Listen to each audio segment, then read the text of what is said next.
सारा प्रणाम। सहारनपुर परिवार के मेरे प्यारे कर्तव्ययोगी साथियों, वर्तमान समय में आप सबके ऊपर दुख का पहाड़ टूट पड़ा है। हमारे प्रिय पूजनीय साराश्री जी हम सबको छोड़ के परम धाम को पहुंच गए हैं। कुछ बातें आज उनके बारे में कहना या बताना बहुत ज़रूरी है और आपसे मेरा ये विशेष आग्रह है कि जितनी भी बातें आपको सुनने को मिलें, आप अपने सभी साथियों तक या अपने जमाकर्ताओं तक भी इन सारी बातों को ज़रूर पहुंचा सकते हैं, क्योंकि आदमी जब तक जिंदा रहता है तब तक तमाम आलोचनाएं वो सहता है। उसकी तमाम कमियां हमको नज़र आती हैं, लेकिन जब उसके गुजर जाने के बाद, बिछड़ जाने के बाद फिर उसकी अच्छाइयाँ सबको नज़र आती हैं और उसके द्वारा किए गए कर्मों के आधार पर लोग अच्छे और बुरे का एक स्थान उसको देते हैं। और मुझे पूरा यकीन है कि पूरे हिंदुस्तान में आज उनकी अच्छाइयाँ लोगों को नज़र आ रही होंगी, लेकिन ये तो एक शुरुआत है। थोड़े से वक्त के बाद पूरा हिंदुस्तान इस बात को ज़रूर एहसास करेगा कि हमने इस सिस्टम की बेरहमी की वजह से एक बहुत बड़े अनमोल रतन को या कोहिनूर को खो दिया। उसको बचाया जा सकता था अगर हम या हमारा सिस्टम या हमारी न्याय व्यवस्था या सरकारी तंत्र में बैठे हुए कुछ लोग उनको समय से राहत दे पाते, न्याय दे पाते, मगर ऐसा न हो सका और उनको तमाम तरह की पीड़ा पहुंचाते हुए आज उस मुकाम पर पहुंचा दिया कि हम लोगों के बीच में आज वो शख्स मौजूद नहीं हैं। हमारी सच्ची श्रद्धांजलि तभी हो सकती है जब उनके बताए गए रास्तों पर या उनके द्वारा दिए गए ज्ञान पर हम अपने कार्यकर्ताओं को इस कर्तव्य पथ पर अडिग बनाए रखें। वैसे तो गद्दारी का बहुत लंबा इतिहास हमारे देश में रहा है और वो गद्दार हमेशा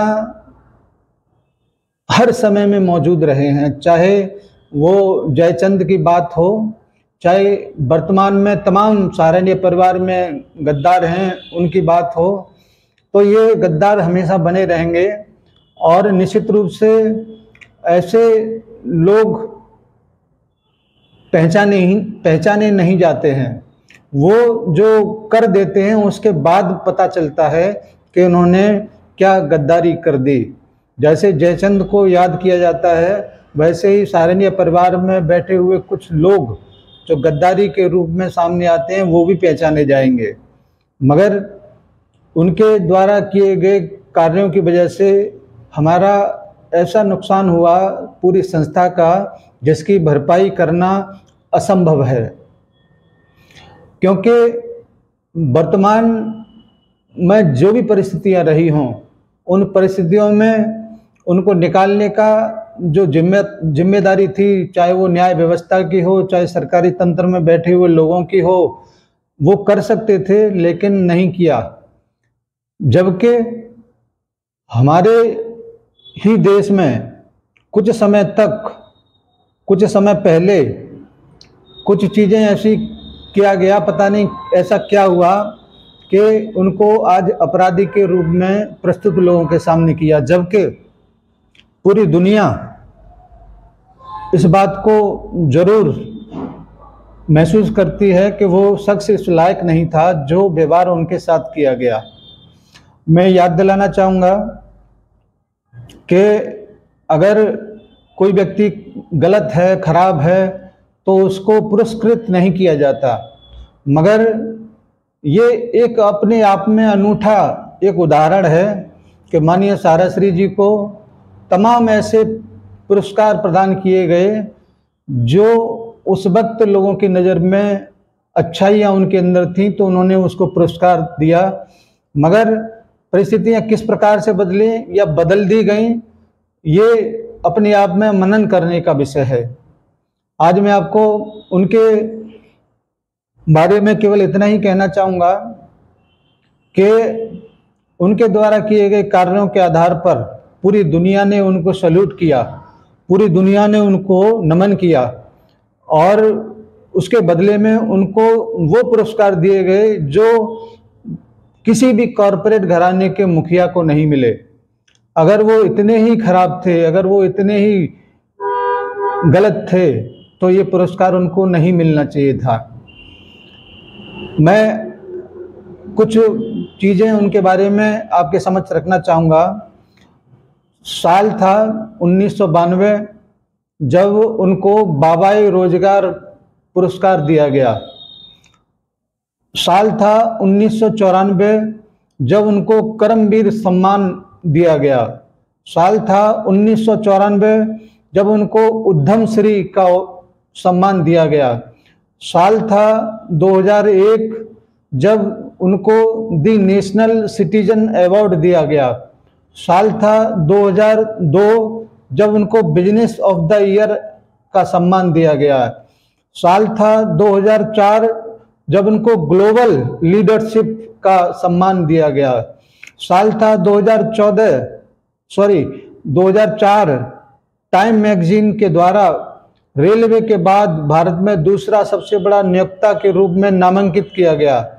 साल 2007 जब उनको ITA TV icon of the year के रूप में सम्मानित किया गया।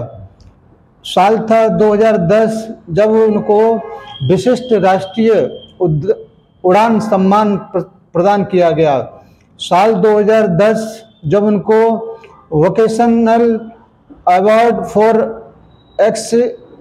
एक्सक्लेस द्वारा सम्मानित किया गया। साल 2011 the business icon of the year के रूप में सम्मानित किया गया और वो लंदन में किया गया।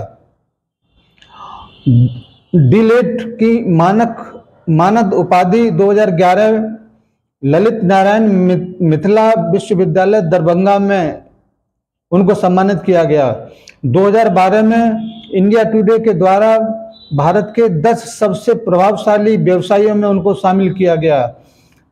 वर्ष 2013 यूनिवर्सिटी ऑफ ईस्ट लंदन में डॉक्टरेट की मानद उपाधि से सम्मानित किया गया और वर्ष 2013 में इंडियन टेलीविजन एकेडमी अवार्ड उनको दिया गया। ये तमाम ऐसे पुरस्कार उनको दिए गए और ये किसी ने थाली में सजा के नहीं दिए गए, किसी ने थाली में सजा के उनको नहीं दिया। ये दिए उनके द्वारा किए गए कर्मों के आधार पर, ये दिए उनके अथक मेहनत के आधार पर, ये दिए उनको पूरे देश में उनकी भागीदारी के आधार पर। और उसके बाद क्या हुआ, एक व्यक्ति जो 45 साल से अपनी अथक मेहनत से एक ऐसे साम्राज्य को खड़ा करता है जो पूरी दुनिया में मिसाल बन के खड़ा हुआ, अचानक से उनको फिर अपराधियों की श्रेणी में लाके खड़ा किया गया। और ये कोई नई बात नहीं है। हम अपने जीवन में जब तरक्की करते हैं तब जिस जगह पे हम लोग रहते हैं वहाँ पर भी हमारे पड़ोसी, हमारे मोहल्ले में, हमारे शहर में ऐसे लोग जरूर पैदा होते हैं जो हमसे ज्वेलसी रखते हैं। तो सारा श्री कैसे अछूते रह जाते। पूरे देश में जिस तरीके से उन्होंने अपने आप को स्थापित किया, जिस तरीके से अपने आप को प्रस्तुत किया, जिस तरीके से दुनिया के सामने अपने आप को रखा, वो तमाम ऐसे और भी कॉरपोरेट घराने के लोग जो ज्वेलसी की भावना को जरूर रखते होंगे, ऐसे षड्यंत्रों को रचा गया जिसका परिणाम ये हुआ कि उनको गिरफ्तारी के दौरान भी माननीय सुप्रीम कोर्ट ने अपनी अथाह पावर का इस्तेमाल करते हुए धारा 142 लागू करके उनको अरेस्ट किया गया। बहुत समय बाद जब ये एहसास हुआ कि राय साहब के साथ कुछ गलत हुआ, तब उनको पैरोल के रूप में बाहर किया और वो बाहर होते होते इस दुनिया से ही बाहर हो गए। ऊपर वाला जहां पर वो गए हैं निश्चित रूप से इस बात को जरूर कहेंगे कि मेरे साथ कितना अन्याय हुआ। ऊपर वाले ने भी अपनी अथाह शक्तियों का प्रयोग करते हुए हम सबके बीच से उनको अपने पास बुला लिया। मुझे ये कहते हुए कतई संकोच नहीं है कि शायद यहाँ के भ्रष्ट सिस्टम को देखते हुए, यहाँ के अत्याचार को देखते हुए ऊपर वाले ने भी कहा होगा, सहराश्री जी आपकी वहाँ कदर नहीं है, आपकी कदर मेरे पास होगी। इसी वजह से हम सबके बीच से उन्होंने अपने सहराश्री महोदय को अपने पास बुला लिया। अब यहाँ पर जो सिस्टम में बैठे हुए लोग हैं उनको इस बात को जरूर मनन करना होगा कि हमने कैसे व्यक्ति को कितना प्रताड़ित किया, और जब वो सोचेंगे तो निश्चित रूप से उनकी भी आंख भर आएगी। वो हर तबके के लिए मदद के लिए हमेशा तैयार रहे। ये बात जरूर है कि हमारे सम्मानित जमाकर्ता के भुगतान की जो आरोप प्रत्यारोप तमाम तरीके के उनके ऊपर लगे हुए हैं, उन सभी लोगों को इस बात को देखना होगा, समझना होगा कि उनके हाथ पैर बांधने के बाद में अगर कोई व्यक्ति अगर उनसे उम्मीद रखता है तो निश्चित रूप से ये उनके प्रति अन्याय जरूर होगा। क्योंकि जब सब कुछ उनके पास था कोई जरूरतमंद खाली हाथ नहीं वापस आया। चाहे वो इस सदी के महानायक की बात हो, चाहे अन्य छोटे से तबके के व्यक्ति की भी बात हो, वो कभी निराश वहां से वापस नहीं आए। तमाम ऐसे गरीब परिवार के बच्चियों की शादी की बात हो जो शादी करने की स्थिति में नहीं थे, उन्होंने आगे आकर हर साल 101 कन्याओं को तमाम जरूरत के सामान देकर उनकी मदद की। पूरे देश में जब कभी भी कोई आपदा आई तो वो सबसे पहले आगे आकर इस देश की सेवा में कभी पीछे नहीं हटे। चाहे वो कारगिल के शहीदों की बात हो, चाहे वो मुंबई में आतंकवादियों का जो हमला हुआ उसकी बात हो, हमेशा सबसे आगे बढ़कर इस देश के प्रति अपने कर्तव्यों को उन्होंने निभाया। जब 2001 में गुजरात में भूकंप आया तो एक पूरा का पूरा गांव बसा के उन्होंने दिया।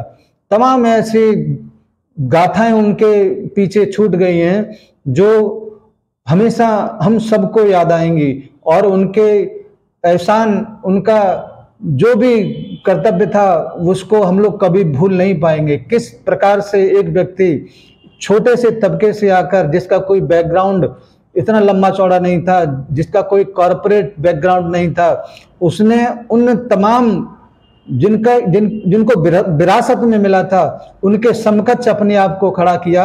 ये कम छोटी बात नहीं है। आज हम छोटी मोटी नौकरी के लिए भटकते फिरते हैं, मगर उन्होंने रोजगार के नाम पर पूरे हिंदुस्तान में 12 लाख से ज्यादा का लोगों को रोजगार दिया। कोई सरकार ऐसी नहीं जो इतने लोगों को रोजगार दे पाए। सोचने का विषय है। हम कैसे व्यक्ति को खो दिए, ये भी सोचने का विषय है। हम कैसे सिस्टम में बैठे हैं, ये भी सोचने का विषय है। हम कैसी न्याय व्यवस्था में बैठे हैं, ये भी सोचने का विषय है। अभी सुप्रीम कोर्ट के एक वकील साहब अश्विनी उपाध्याय जी, जो ब्लैक जस्टिस को लेकर तमाम उन्होंने अपने प्रेस कॉन्फ्रेंस में इस बात को कहा है कि पूरे देश में लगभग 5 करोड़ ऐसे लोग हैं जो न्याय की तलाश में दर दर भटक रहे हैं। जरा सोचिए, 5 करोड़ लोग, उनके ऊपर आश्रित 4-5 लोग और, यानी कि 25 से 30 करोड़ लोग उच्च व्यवस्था में, उच्च न्याय तंत्र में आज न्याय के लिए भटक रहे हैं। आज हमारा जमाकर्ता न्याय के लिए भटक रहा है, हमारा कार्यकर्ता न्याय के लिए भटक रहा है। मैंने अभी सेबी की जो चेयरपर्सन है उनके बारे में उन्होंने जो कहा उसको भी सुना, देखा। मैं उनसे भी ये कहना चाहूँगा, 31 तारीख की डेट में आपके अकाउंट में आपकी सैलरी के रूप में एक बहुत बड़ा हिस्सा जरूर जाता होगा। जरा सोच के देखो, हमारे 12 लाख कार्यकर्ता आज 3-4 साल से ही नहीं और कई सालों से कैसे अपने घर को चलाते होंगे, कैसे अपने बीवी बच्चों को पालते होंगे, कैसे अपनी जरूरतों को पूरा करते होंगे। इस देश में बैठे हुए तमाम ऐसे शख्स जो जिम्मेदारियों के पद पर बैठे हुए हैं, वो लोग भी 31 तारीख की डेट में उनके खाते में पैसा पहुंचता होगा, तब जाके उनके घर चलते होंगे। मगर सारनिया परिवार का कार्यकर्ता हो, सारनिया परिवार का जमा करता हो, वो अपनी जरूरतों को कैसे पूरा कर रहा है ये ऊपर वाला ही जानता है। कैसे वो अपनी जिंदगी को जी रहा है ये शब्दों में कहने की बात नहीं है। वो व्यक्ति जो एक उम्मीद के साथ सारनिया परिवार के साथ जुड़ा था और उन्होंने अपनी जरूरतों को इसी परिवार से पूरा किया, मगर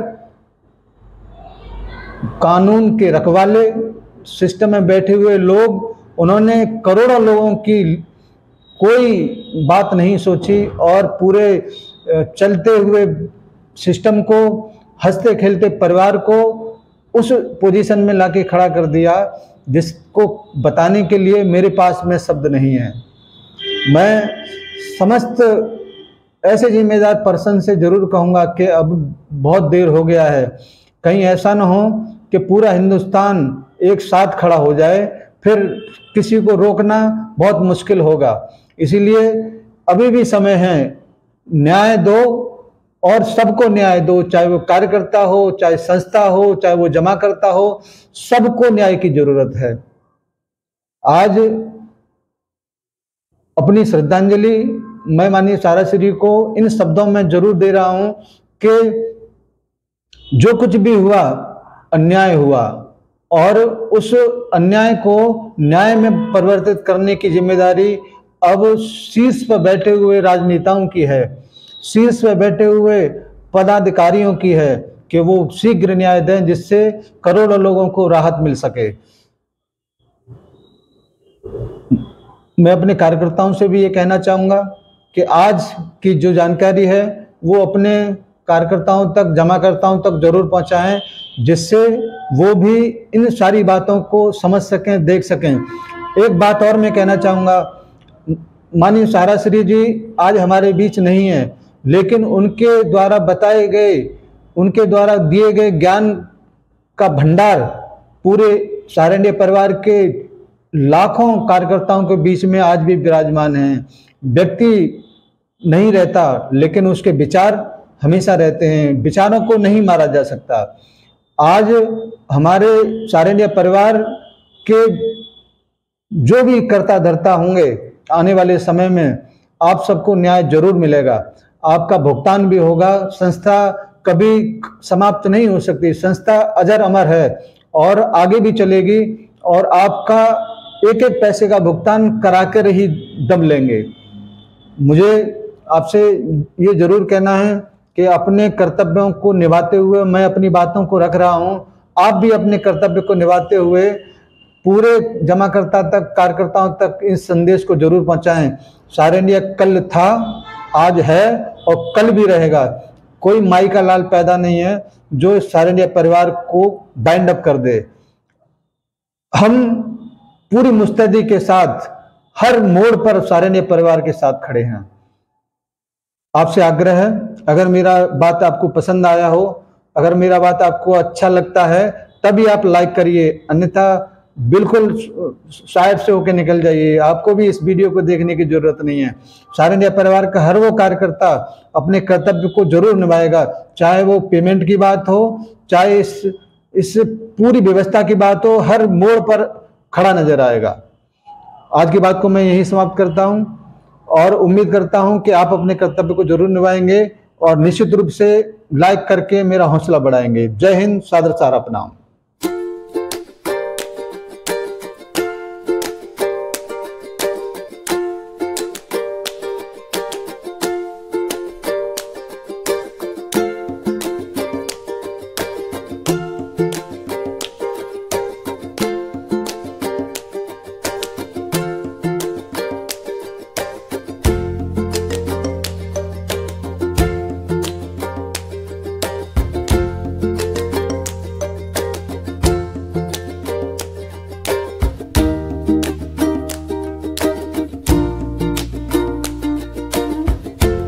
भारतवर्ष की, भारत मां की, भारतवर्ष की, भारत मां की, भारतवर्ष की। भारत भावना दिवस हम सबके लिए एक उत्सव है, उल्लास का दिन है, परंतु आज का दिन हमें मिला है भारत मां के उन वीर सपूतों के लिए जिन्होंने वर्षों दशक अपने प्राण की परवाह किए बिना ब्रिटिशर्स से लड़कर हमें आजादी दिलाई। देश की आजादी की लड़ाई लाखों ने हंसते हंसते अपने प्राण की आहुति दी। आइए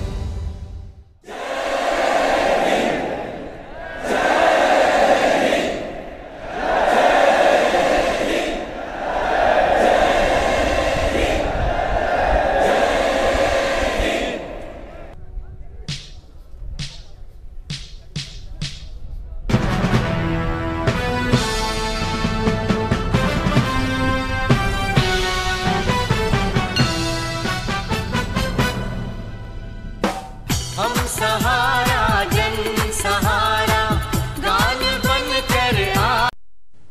व्यापार की दुनिया में उद्योग समूह तो बहुत हैं, मगर सहारा इंडिया जैसा परिवार नहीं है। एक ऐसा परिवार जो सामूहिक भौतिकवाद में विश्वास करता है, एक ऐसा परिवार जो बाजार से अधिक व्यवहार को, संपदा से अधिक संस्कार को, कीमतों से अधिक मूल्यों को, संख्या से अधिक गुणवत्ता को, धर्म से अधिक राष्ट्र को और धन से अधिक मनुष्य को महत्व देता है। एक ऐसा परिवार जिसमें कोई कार्यकर्ता नहीं, सभी कर्मयोगी हैं, कोई मालिक नहीं, केवल अभिभावक हैं। विश्व के इस सबसे सुंदर, सबसे बड़े, सबसे अनुशासित परिवार के अभिभावक हैं श्री सुब्रत राय सहारा, जिन्हें हम प्यार और आदर से सहारा श्री कहते हैं।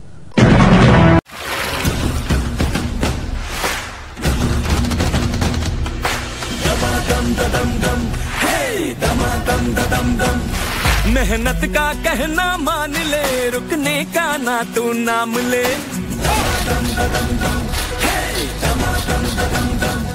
उम्मीद है, अरमान है, हम खुद अपनी पहचान है। हम हैं सहारा, हम हैं सहारा, विश्वास की बहती धारा।